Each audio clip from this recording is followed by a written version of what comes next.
How we doing? The update in Clonmel at the moment is that there's nothing really going ahead actively, but there's a Garda presence there. There is the traffic management system, and there is also, I think there's trucks a few hundred meters off the entrance on the N24. There's the Care roundabout, and I think there's trucks parked in there, seemingly ready to go. But as far as I understand it, the Kappa White company that was lending out machinery has pulled their services, so they'll probably have to come and collect their stuff if there's anything left there. Which means that the CISC, the company building the project, or wanting to, they're probably having to go further afield than Tipperary maybe, or further north Tipperary, to be able to get the machinery that they need. So there's probably going to be a longer waiting period for the transportation of that machinery, given it being a Monday morning. But that aside, what I want to talk about today, or now, is the idea of the social shame, and it's something that's utilised nearly unconsciously by Irish people.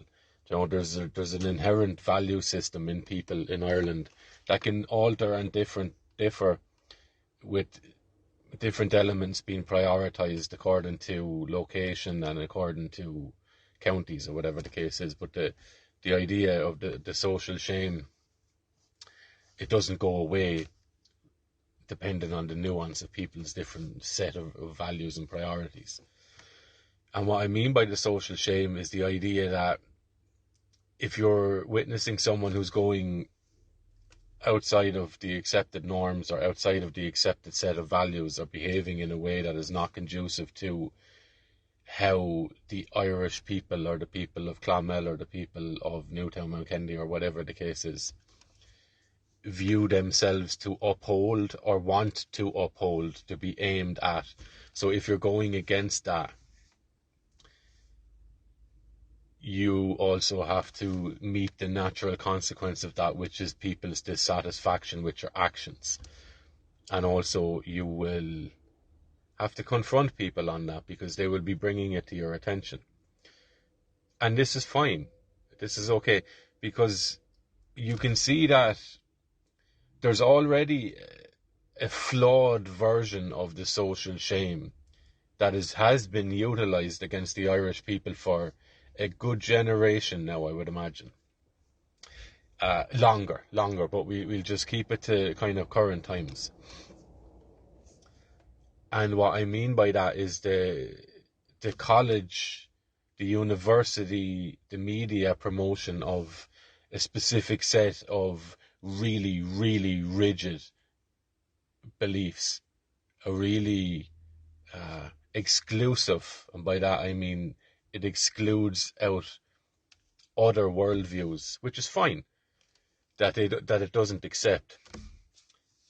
The difference is, however, is that if you don't follow these certain prescribed worldviews and codes of ethic and behaviour, then you will be named, shamed, but also abused, stalked, ganged up on, followed in real life, followed on any social media platforms. Your employer will be contacted, your family will be contacted, your family, friends, and people in your locality will be contacted to gather information about you that can be used to destroy you socially. Now, in the last 20 years, everyone has got a phone in their hand, and everyone has been plugged into the internet, and it's become so intrinsic to people's daily lives that we haven't taken the time, I think, to step back from it and be able to gauge whether our individual and social morality has caught up with the technological advances that we're after gaining or earning. So what I mean by that is we have a a significant, I don't even know the number, but it's a significant proportion or a significant percentage of the population of Ireland and across Western countries, and whatever the case is, probably the rest of the world as well, but significant in Western countries. We have a big segment of the population that are willing to devote their lives, and some of them are getting paid by non-governmental organisations. Let's be clear about that. This is their job, is to hunt people down that have a different set of standards, a different morality, a different view of what is virtuous, and altogether a different worldview. Their view of the world and what matters in the world and what should be aimed at by people in the world is different. And so these people, a lot of the time, are paid to go and destroy these enemies' lives, make it impossible for them to work, make it impossible for them to get ahead with anything. This is what you're dealing with. So you see, and this works so well with Irish people because of this social shaming I'm talking about, and it's nearly an ethnic thing across Western peoples, white people. I'm not saying it's not in other people, but the idea of reputation and individual worth and how you're viewed by those around you. You can see it in Asia as well, in Japan and that, and China. It's significant, your name and how you're standing up to social values and stuff, and how you're viewed by the society around you. It matters a great deal to us. It really, really matters. It matters so much that people are willing to pretend they don't have any natural drives or any natural preferences of their own in order to adopt the default setting or the default worldview, which is the one that's pushed the most, of course. It's the loudest wins in this regard, unfortunately. But the version of the social shaming I'm talking about, where people ringing employers because someone has a different view of certain things than them, like, that is lunacy. And our morality hasn't caught up with that to the point where we're looking at that and saying, absolutely, that should not be accepted. Now, whether we end up creating laws and using the legal system to be able to combat that, I don't know if we should even have to go that far. I think if we need to invoke the state or the court systems to come in and say, you can't be doing that now, lads, that, I don't see that as a positive. In fact, I see that as a sign that we are deeply, deeply flawed in terms of what we're after cultivating here. Because that kind of carry on is reckless, it's childish, it is irrelevant to the points that people are making. And it's not a quest for the truth. It's philosophically unsound. It's not aimed at discovering what is the real and what is the social perspective on virtue, and where do they meet? Are they clashing? Can we reconcile them? Do we need to reconcile them? It's aimed at just destroying people's lives. And I think that is deeply, deeply misguided and childish and nonsense. So we need to move past that, but we need to develop a system, a social system for getting past that. Not one that's given to us from the top down, but which we started to view as natural. And I think in regards to the social shaming thing with Ireland, it's just allowing our instincts to wake up. Wake up. Wake up. Wake up. We're animals. Let that animal side, the instincts, let them wake. And you'll quickly start to see, we all know that behaviour is ridiculous, So what I wanted to do is compare that, where you're just trying to obliterate people from even being able to speak, kill them, essentially, in all but physicality, so they can't speak an opposing view that you don't like. Nonsense. The other version of social shaming that I'm talking about is airing your grievances to a person, engaging them in a conversation, trying to guide them in some way, trying to get in and view things according to how they seem to be viewing it, and trying to encourage someone to view things from how you're seeing it too. And if you can manage that, then you can actually start to have a genuine adult conversation where you're not roaring and shouting at each other. You're just trying to see where is the disconnect here. We both good people. We both say we want the right things. We both say we want X, Y, and Z. But how we get there, is it how we think we're going to get there that we're different on, or what's the case? But the social shaming isn't one factor. There's two factors to it. You need to show or argue why you believe another person's view or behaviour is incorrect if you're aimed at something positive, a positive outcome. But also, you need to offer them something substantial. And something substantial is something that's better than what they already have. Because if you're just coming along and trying to destroy someone's perspective on the world and force them to accept that it might be wrong, you're not doing anything positive. You're not creating anything. You're not actually adding anything to anything or anybody. You're just destroying things. Whereas if you can offer somebody a substitute worldview or a substitute for what they're doing or saying, they're far more likely to engage in the conversation and to maybe accept somewhat what you're offering to them. You know? Just on that as well, like the thing with the protests, and I'll finish now in a minute, is the social shame factor as well. Like people are very, very concerned about how they're viewed by others, naturally. So concerned as well that like people will be more concerned with how they are viewed by others rather than what's actually true. You know, even if they live a lie, it's okay as long as people view them as good people. Nonsense to me. It makes no sense. That sort of living to me would give me cancer and kill me. The stress of having to do that. I'm incapable of doing that. It would hurt me and kill my soul. But I understand that people have given up and they've made that choice.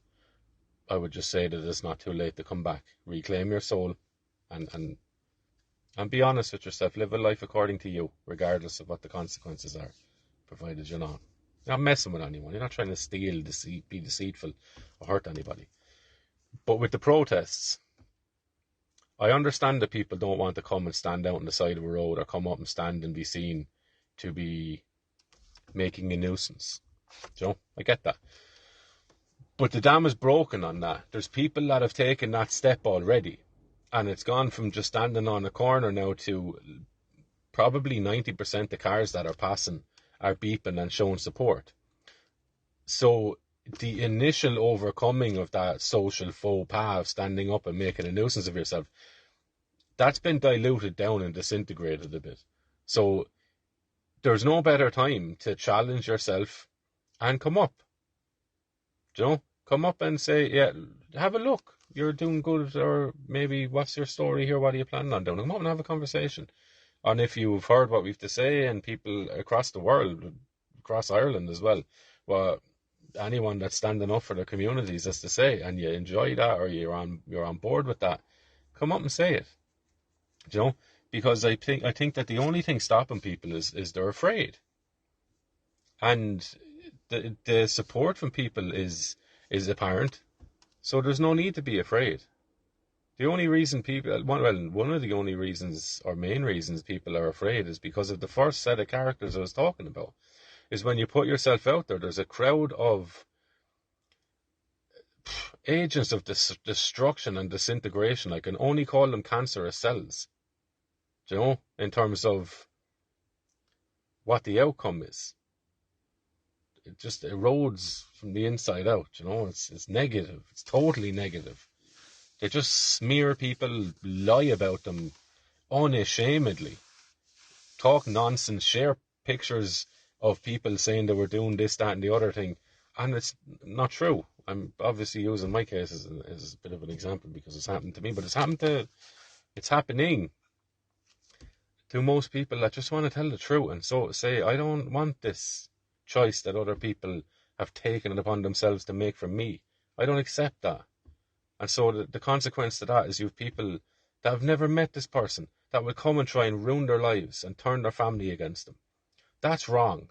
That alone should have plenty of people standing up saying, we are not going to tolerate that. You can get out of here. You know? But look, psychology is psychology, and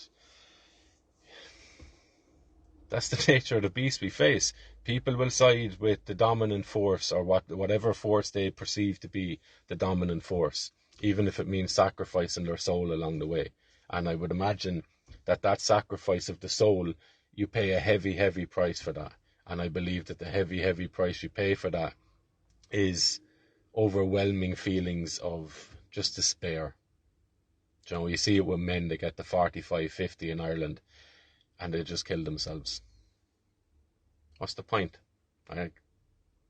Either you get to the point where you're the midlife crisis where you kind of sit back and reflect on yourself and you realise that you've been living a lie. You've been elevating the needs of the others above the desires of your own for so long that it's just broken you and killed you, and it has dropped the veil between yourself and your reflection in the mirror to the point where you can't see yourself anymore. You've forgotten entirely who you were meant to be, and what you always desired out of life. And that is desperately, desperately sad. And you can see that in the suicide statistics. I'm not saying that's the only reason, but I believe it's a massive part of that. Because if you're living a life that you believe is true and offers value and that you get value from, and you believe it's honest and rightful and virtuous, why would you want to leave? Why would you want to leave that and back out of that? You know?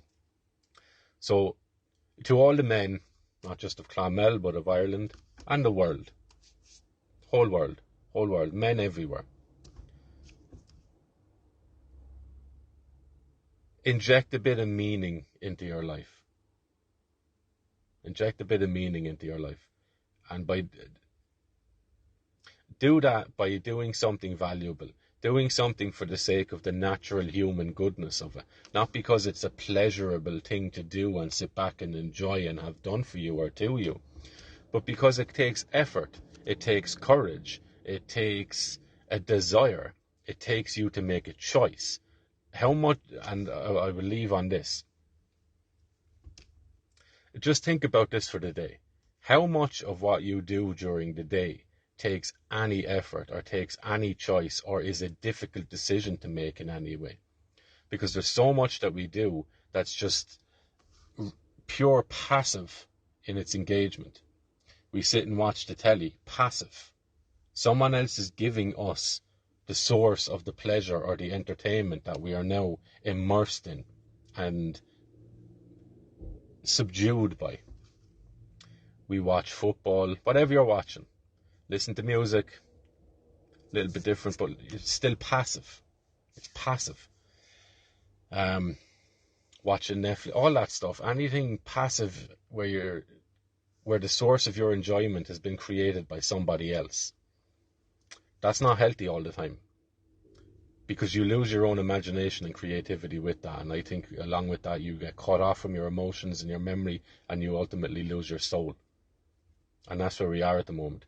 Bit of a long-winded one and bouncing from topic to topic, but look, there's so many things going on in Ireland at the moment. It's not just a case of trucks going into a field. Like, this is deeply, deeply, deeply psychological and spiritual in terms of people. We're dealing with different character types. You're dealing with people that have absolutely signed on for the suicide of what is coming in terms of what you're bringing in. You know, it's not a case of people and colours of skin. That's a nonsense to stop you even having the conversation. You know, you're dealing with psychology. You're dealing with types. And we have work to do in this country. We've a lot of remembering to do. We've a lot of healing to do. And we've a lot of creating to do. And I would urge any man out there, in wherever you are, get up and do something. Add a bit of meaning to your life, because it might very well stop you from hanging yourself when you're in your 40s. Good luck.